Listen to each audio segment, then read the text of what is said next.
Welcome back to the Motivated Mind Zone. Glad to have you here. Today, we are starting a really crucial deep dive. We're focusing on the language of digital communication, and our aim is C1 proficiency.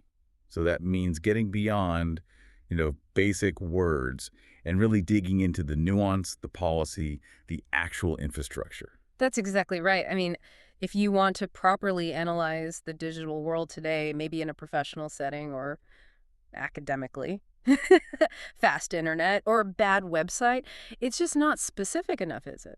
So our goal here is to synthesize, I think it's over, 30 plus sophisticated terms covering everything from, say, regulatory risk all the way to network architecture. Right. So the mission is to equip you, our listener, with the vocabulary needed for truly sophisticated conversations. Thinking about things like the digital divide, algorithmic ethics, cyber risks, and maybe even why some, legacy systems just won't go away. It's all about achieving precision. That's the key. So let's unpack this. Maybe start with the verbs, the ways we actually act and behave online, because we often use terms, pretty interchangeably.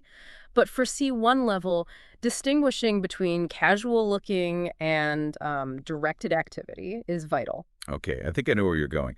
Like the difference between to browse and to navigate. Hmm. When I think browse, it feels, lighter, just floating along. But navigate sounds like more effort. That nails the key difference, actually. To browse, that's low commitment. It emphasizes breadth over depth. You're scanning, skimming, maybe surfing content, things scrolling through social media or glancing through a large database. In this age of just constant information overload, it's almost a survival skill, isn't it? To filter and scan without deeply committing to everything. Okay, but if navigate implies more intention, purposeful movement, could poor navigation be used deliberately, to keep us on a site longer? Is it purely technical or is there an ethical angle? Oh, that's a very C1 level question indeed. Yes, to navigate requires purposeful movement towards a goal, often overcoming obstacles like, say, a complex interface or multiple steps. So if a user can't easily navigate to what they need, well, that's a fundamental design flaw. Right. And absolutely, yes, poor navigation design can certainly be critiqued as manipulative or maybe just hostile to the user. Interesting. Okay, let's shift to boundaries and restrictions then. Starting with to disconnect.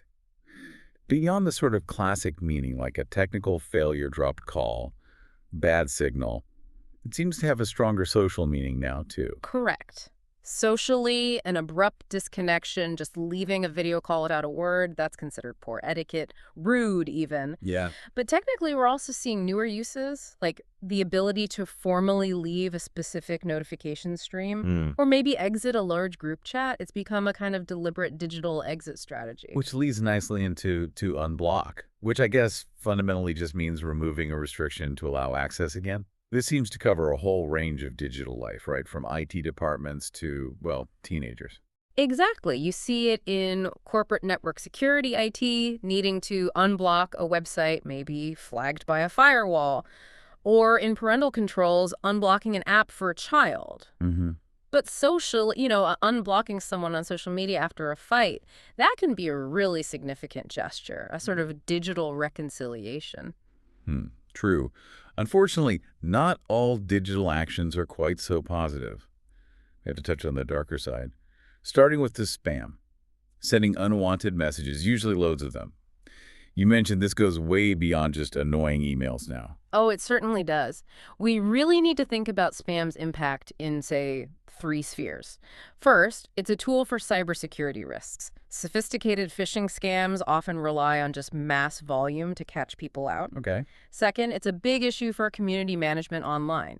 Moderators constantly have to ban spammers to protect the signal-to-noise ratio in discussions, keep the conversation useful. And the third sphere. That's the legal and regulatory risk.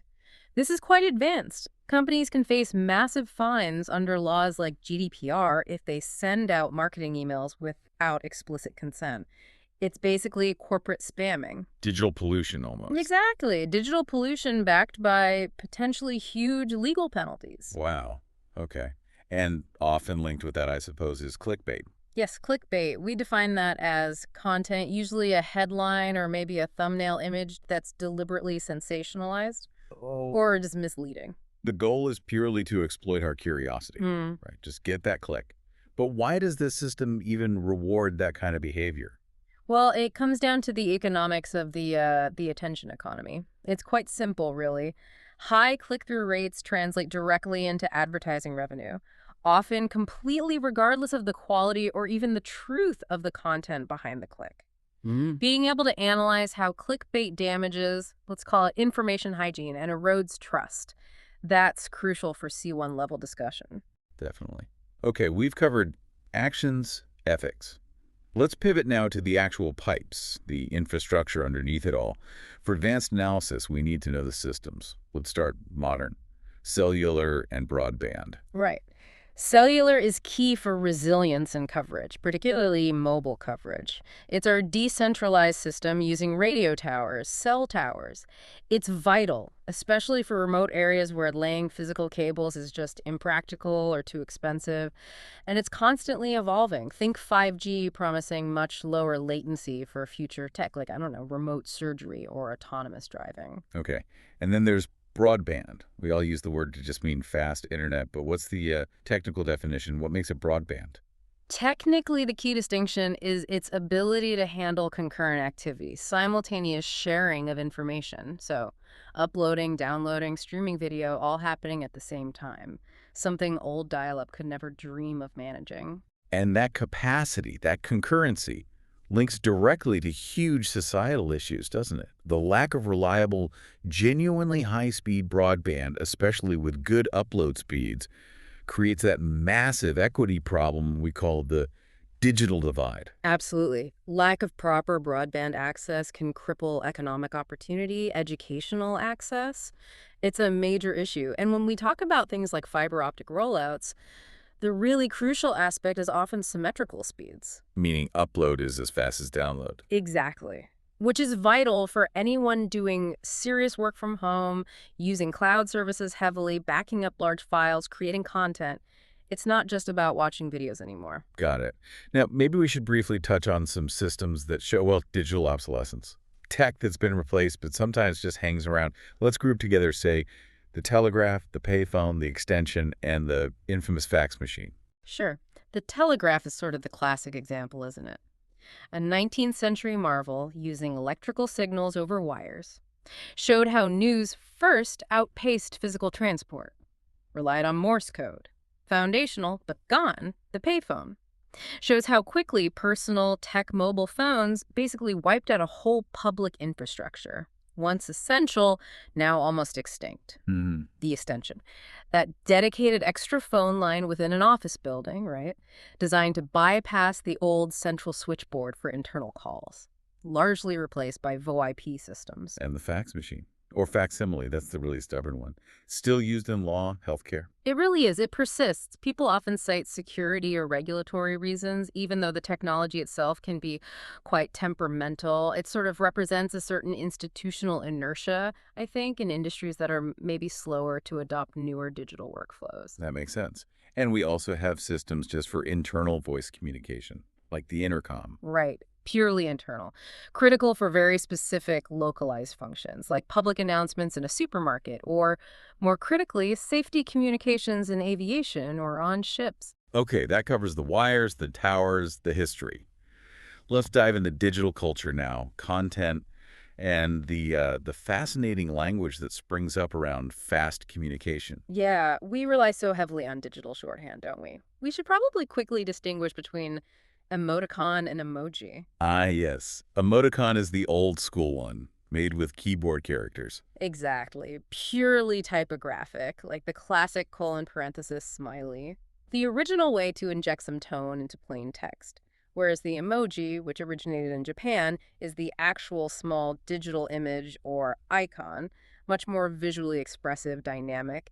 And they often evolve to mirror societal changes too, like adding diverse skin tones, for example. Which brings us to that linguistic shift we see in common shorthand, things like LOL and OMG. The actual meaning of LOL, laugh out loud, feels like it's almost eroded away sometimes. It really has, hasn't it? That shift from indicating a literal reaction, actual laughter, to becoming mere punctuation, or just a way to acknowledge something in a text chat. It reflects the sheer speed and conversational compression of digital culture. So it's just a marker now. Pretty much. A marker of immediate reaction, or even just softening a message. Just like OMG is a quick taped exclamation for surprise or shock. So the meaning erodes because of the speed. Like how quickly a meme can spread. Is that related? I think so, yes.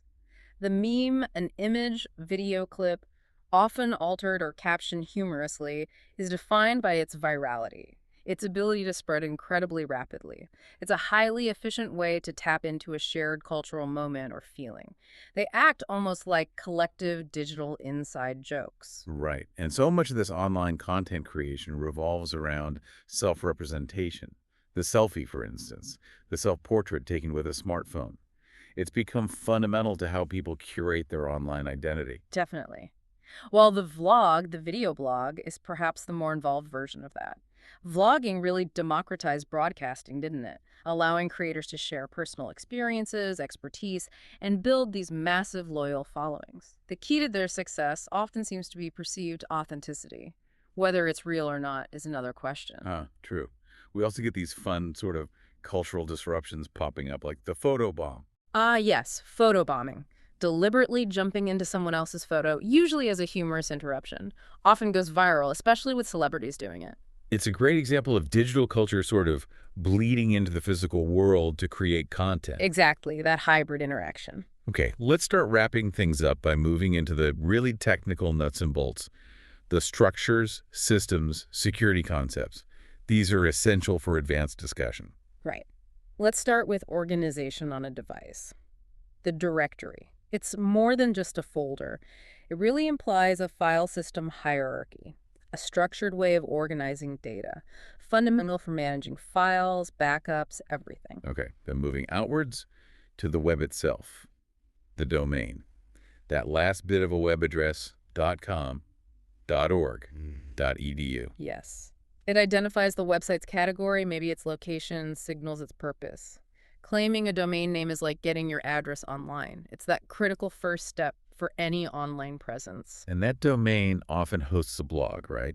Which we think of as simple diaries, but they're more now. Much more. A blog is basically a regularly updated website, usually focused on a specific topic. They've evolved massively from simple online journals into sophisticated multimedia platforms. They can really shape public opinion. Okay, let's get technical now and talk about that tension around privacy, starting with cookie. Ah, the cookie. That small piece of data a web server sends to your browser. Its job is to track your activity and remember preferences. Useful stuff, like remembering my login or what's in my shopping cart. Exactly. That's the convenience side. But the tension, the real privacy concern, comes from third-party tracking cookies. Those track your behavior across different websites, building a profile for targeted advertising. That's what fueled massive concerns and led directly to laws like GDPR. Got it.